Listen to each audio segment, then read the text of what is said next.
বাংলাদেশ নদীমাতৃক দেশ। কয়েক বছর আগেও দেশের এক প্রান্ত থেকে অন্য প্রান্তে যেতে হলে বড় বড় লঞ্চ, জাহাজ ও স্টিমারের উপর নির্ভরশীল ছিল মানুষ।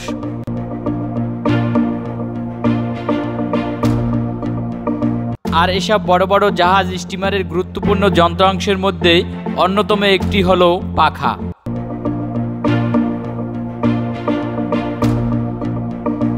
লঞ্চ চলার জন্য এই পাখাগুলোর গুরুত্ব সবচেয়ে বেশি।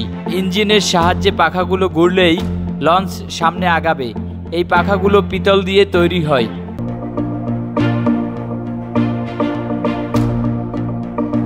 এক একটা পাখার দাম 8 থেকে 10 লক্ষ টাকা বা তার চেয়েও বেশি দামি হয়ে থাকে।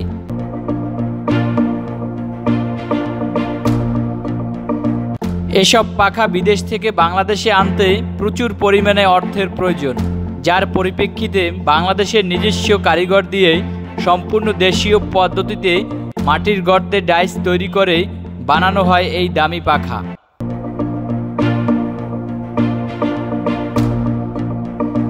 বাংলাদেশের কেরানীগঞ্জে কয়েক যুগ ধরে দেশীয় পদ্ধতিতে দক্ষ কারিগর নিয়ে গড়ে উঠেছে পাখা তৈরির ছোট ছোট কারখানা।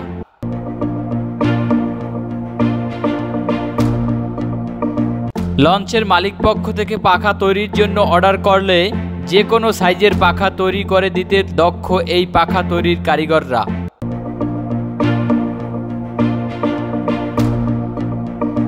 উত্তপ্ত আগুনের মধ্যে 6 থেকে 7 ঘন্টা পিতল গলিয়ে নির্দিষ্ট ডাইসে ঢেলে দিয়ে 2 থেকে 3 ঘন্টা অপেক্ষা করলেই তৈরি হয়ে যায় কাঙ্ক্ষিত পাখা।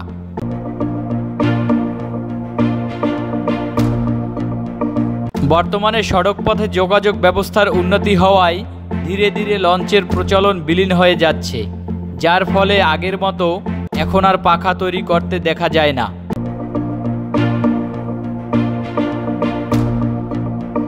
এই পাখা তৈরি কাজের সাথে কয়েক হাজার মানুষ জড়িত।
এদিকে থাক।